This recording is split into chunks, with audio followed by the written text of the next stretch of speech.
Oh man, what's up? Hey everybody! Hey, it's Jay Wade back here with No Pause Network is the name of the channel, and the show's No Pause Show. What's happening, everybody? I got Frenchie back with me. How's it going, man? Did you just wake up, Jay? I know. No, I just got off. Well, I work the split shift, so I just got off my second half of my. Yeah. Oh, at least you're a working man. Yeah, I try. Well, you know, people like you work hard or you hardly working, and I'm like, well, I'm working hard at hardly working. That's my main goal in life. That should be the main goal for everyone, and yet still live a comfortable lives. Yeah, for sure. Excuse me, I forgot to use my cough button there that time. This was going to be our part 4 and wrapping up the Ren Sick Boy full album review. But I saw today that Ren dropped another track thing here. It's a 9-minute long song called Eden.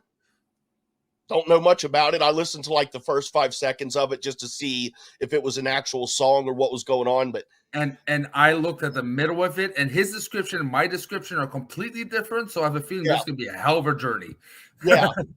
So I'm definitely looking forward to this one. And then after we react to this, in the last week's show, for Love Music Part 4, there was a sample in there that Frenchie was not familiar with at all, which shocked me because, like, for my generation, it's from a well-known 80s song. But I'm going to play that sample to refresh Frenchie's memory, and then we are going to react to the full song, It Takes Two, by Rob Bass and DJ Easy Rock, baby. Love that, dude. That's some good old 80s shit there, dude. Looking forward to it. But are you ready for this, Eden? I wasn't expecting anything for a while after Money Game, to be honest, dude. I have a feeling this guy is gonna pump up stuff the most he can. So look, I'm ready for the ride. I personally am intrigued with your description. And I grew up religious, I have a feeling it's not a religious song, but if we're going into something philosophical, and I have no idea what I'm going through, at least I know it's going to be entertaining because I know at least it's Ren. Yeah, for sure. In the beginning of the video, from the first few seconds, I saw looked cool because it was like an old 80s style video game kind of a feel. It was pretty cool. So, yeah, this will be awesome, dude. But let me go ahead and mute you. I'm going to go ahead and change my settings here real quick on the audio. I'm looking forward to this, guys. In Eden. Let me tell you a story as old as time, the story of Adam and Eve. It starts with a God who wanted more. God had just created the heavens and the earth. He had the angels by his side, but they had no will of their own, and so the autonomy to love or reject him was never theirs. All but for one, the once called bringer of light, Lucifer, morning star. Lucifer was the fairest and most intelligent of all the angels. He was the closest thing to God's image, and in his likeliness, Lucifer felt restless. He began to question and doubt God. He doubted the hierarchy opposed upon him. He felt God was arrogant. In his frustration, Lucifer built a throne that stood even above God's and declared mutiny. A war ensued. God, being all-powerful, came out the victor and banished Lucifer from the heavens and exiled him to earth. Once again, God was alone with his power. Perhaps from loneliness, perhaps from curiosity, perhaps from a desire to share love, God began to work on his greatest project yet, a being that would mirror himself, the human, 2 humans specifically, Adam and Eve. They were placed inside a paradise built for them on earth, the Garden of Eden. In the garden, God placed a tree that bared fruit that would grant anyone who ate it powers bestowed only to a God, to tell good from evil, left from right, to live righteously or to sin. He named this the tree of knowledge. God told Adam and Eve they could eat whatever they wanted in the garden, but never the fruit from the tree of knowledge. And if they disobeyed him, it would be punishable by death. The basic way the story of Eden is told is that Eve was tempted by Lucifer in the form of a serpent to eat a fruit from the tree of knowledge. Convinced, She bit the fruit, she passed it to Adam, and he did the same. Suddenly, ultimate knowledge filled their minds, and they realized they were naked and felt shame. God discovered this betrayal and felt angered. He exiled Adam and Eve and cursed them with the life of a mortal. They would work, they would bear children, and they would die. The fate of a human. Now look deeper. In the story, the serpent tempted me by telling me I would gain ultimate knowledge and that God would spare me. Both were true. This wasn't some great deception, meaning that Satan, in the likeliness of God, perhaps understood his intentions. In fact, The only lie uttered in the Garden of Eden was by God, who did not end up condemning Adam and Eve to death. This could be seen as an act of Mercy, but the sheer fact that the tree existed and that humans were initially cut off from this knowledge. may imply some part of God was afraid that if humans were granted the gift of perception, they, like Lucifer, would have the power to reject him too. The fact that there stood a beautiful tree that could grant this knowledge in the first place implies that a small part of God, supposedly all-knowing, perhaps wanted and intended the humans to bite too. In the Bible, Satan was an exiled angel of free will. Humans are exiled descendants of Adam and Eve. also with free will. Not only have we shared a similar fate to the devil, we were also both constructed in the We're image of also our both Creator. constructed in the image of our Creator. Meaning our behaviors, in some shape or form, imperfectly echo his. We could assume that this kind of God has his doubts, but as the most powerful being in the universe, he has no one above him to turn to with questions, and no one to Doubt but himself, an incredibly lonely and isolating existence. We must only assume that the common thread between God, Lucifer, and us is the desire for more, an eternal curiosity, a desire perhaps birthed from a seed of loneliness. If not, why would we exist in the first place? The constantly looping bittersweet irony is whether gifted by some omnipotent God or simply a byproduct of billions of years of evolution, here we stand in 2023 as creatures with free will, the only creatures that understand and define good from bad, creatures with the potential of a God. And what do we do with that free will, my friends? We willingly walk to the edge of a cliff.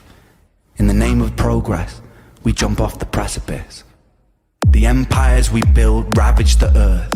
The natural order of things are necessary to survive. Any systems which do not honor homeostasis eventually perish.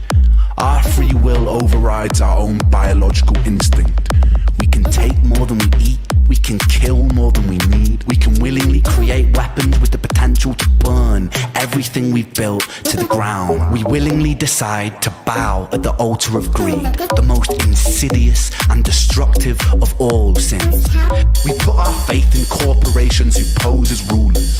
We willingly allow ourselves to be led by outdated power systems ran by corrupted politicians and bloated dictators who claim domain and dominion over an open and free land. We willingly elect the corrupted when the decision was always ours to build something better.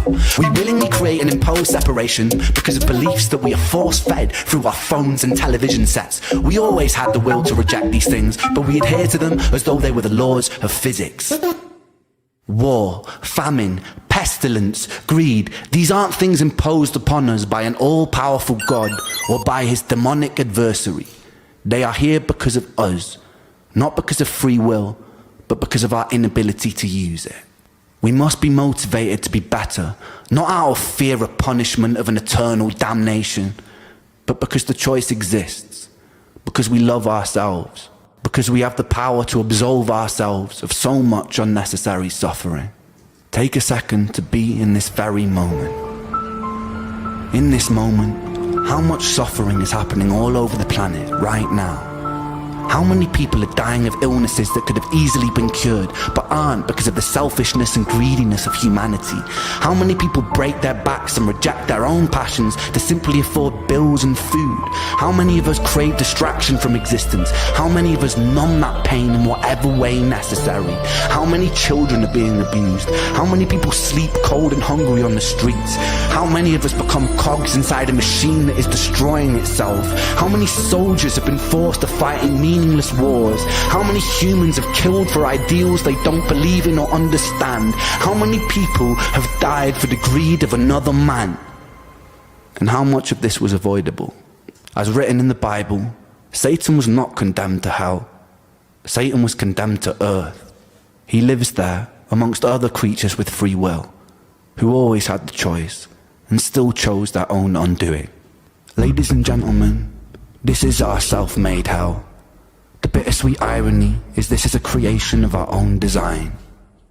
I'll leave you with this. Consider what you have done here today.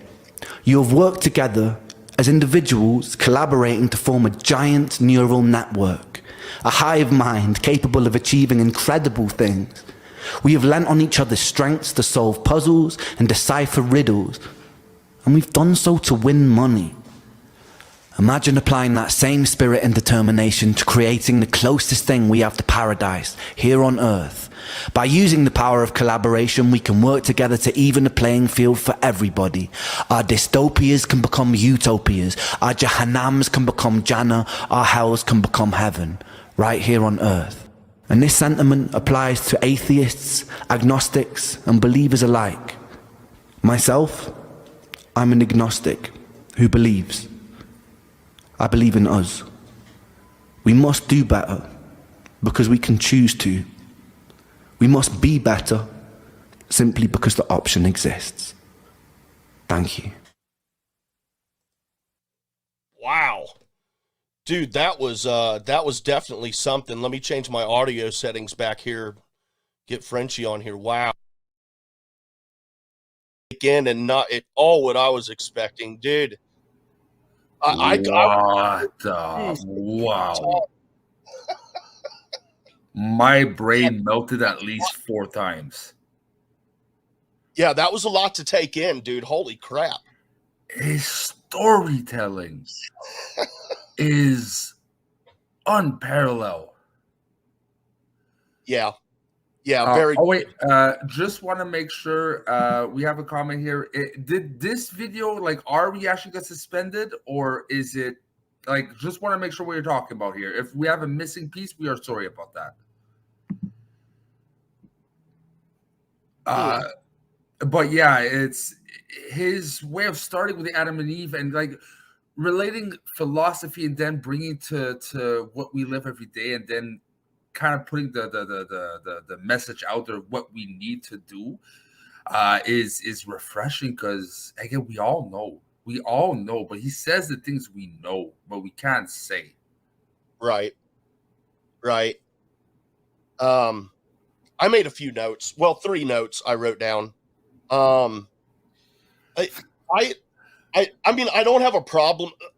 I don't have a problem with anything, but just my question and my thing here, like when he refers to the serpent as being Lucifer, the Bible doesn't say that the serpent is Lucifer. I personally don't think that it was Lucifer. Let me finish, please. Temptation is what I think the serpent was. I don't think it was Lucifer himself. But you have a rebuttal to that? It depends on the version of the Bible, right? It really depends on the version of the Bible. I know in my version, it was Satan. It was Satan. It was angled as evil itself, which is Satan in the Bible, technically. But yeah, it's whatever it is. It's the core message he translated more beautifully. It's like, it's free will. Like it in the Bible, if you really think about it, his angle, God did a temptation. He put knowledge there, but we were not privy to that knowledge, and it rebelled against him. Be it on the form of the devil, temptation, whatever you want it to be. It still gave us that free will, which we put it out the window now. What do you mean by that? Well, I mean, all the potential we have, like we have the potential of being gods, we have the potential of being gods, like he said. We understand the mechanics of the world, what is good, what is wrong, the moral disputes of a consciousness. No other creature on earth can dispute that specific thing. And he talks about it in the most incredible way. And I realized something is, I'm gonna shut up very soon, but one thing I want to add in, completely opposed to what I was talking about. This sounded like if an AI would tell the story of humans to baby AIs in school or something. I don't know how that would work, but it felt like a story told by AI because he kept switching vocal recordings from time to time. Right. And going back to this thing, it sounded very digital and not just in a hacker way. It sounded like wisdom coming from an AI observing the aftermath of no more humans. Right. Yep. I'll shut up now. All right. Are you sure? Oh, that hurt my tiny heart. Well, like I was saying, I go by the American Bible, not the Canadian Bible. And in the American Bible, I'm just kidding. You mean the Jehovah Witness Bible? Yeah, I don't go by that one either. I have a Jehovah's Witness joke that I will tell you off air. Oh, you can say it on air. I don't care. Are you sure? Bro, I haven't been practicing in 18 years, so. Oh, well, I mean, it's not. Well, I mean, I have no problem telling you off air. It's because some people might hear it and get offended. But in that case, they don't have a place in our channel then. Okay. So, and I told this joke when I was 17 years old. I told this joke to a girl who was in my class, and she was Jehovah's Witness. She laughed, but I don't know if she really appreciated it. This joke did not apply to her, so it's just a joke. But okay, Frenchie, dude, why are Jehovah's Witnesses so flat-chested? Not to do with the no transfusion. I don't know. Get off my porch. Dumbass. I know. 20-year-old joke right there, man. Finally made the light. Another thing I wrote down here, about like changing things and stuff like that, and the way things work. And I just wrote down, you can't fix things without changing the whole system. I was getting into a discussion with a buddy the other day, and about minimum wage, and he's pro raising minimum wage, just like that's it, just raise the minimum wage. And I'm just trying to explain to, like, that ain't gonna do it, man. If you're gonna do that, you've got to overhaul the entire system, dude. Because all that the companies are going to do is end up raising the cost of products so that they don't burden that extra pay, that higher pay. Okay, wait, give me a second. I have to see something. What do you have to see? Because I have a lot of people saying it's what the fuck, YouTube, blah blah blah. There's a chance people can't see us right now. If you did hear what we're saying, please let us know. We've been holding steady at 9 streamers, so I don't know. And for those who are having trouble, let me know if you're having trouble. We'll try to figure it out at the same time. Yeah. Let us know what you mean by, like, did they because I just played that video off YouTube. But yeah, you got to you can't just like change. You got to overhaul the whole system, dude. And then I agree with a lot of the sentiment in there with building utopias and all that. They stopped our video. Well, I see it on my end. I see it working. I'll address it later. If I have to, I'll email YouTube and knock some fucking heads together. I can't, dude. YouTube are a bunch of CUNTs. My mom might be watching, and she would really get on me for that one. But I love the sentiment, and I agree with it. But just, it's not a reality, man. It's like John Lennon's song, Imagine. Beautiful song, cool thoughts. It is never, ever going. Wait. This is interesting. Not us. The music video got suspended. They must have done it after I started playing it because I just played it for us. Wow, did we just get the last moments of the song before it got pulled? Dude, that's messed up. I'm gonna check into this shit tonight because I'm off tomorrow, so I'm gonna spend some time tonight looking into this, make sure that our video wasn't messed up, and I want to find out what's going on. This is a bunch of crap. I'm looking. I'm just by curiosity. I'm looking at trying to access the video. I have access to it. I still have it pulled up right in front of me. I don't know. We'll figure it out though. Yeah, okay. It is what it is. Sorry about that, people.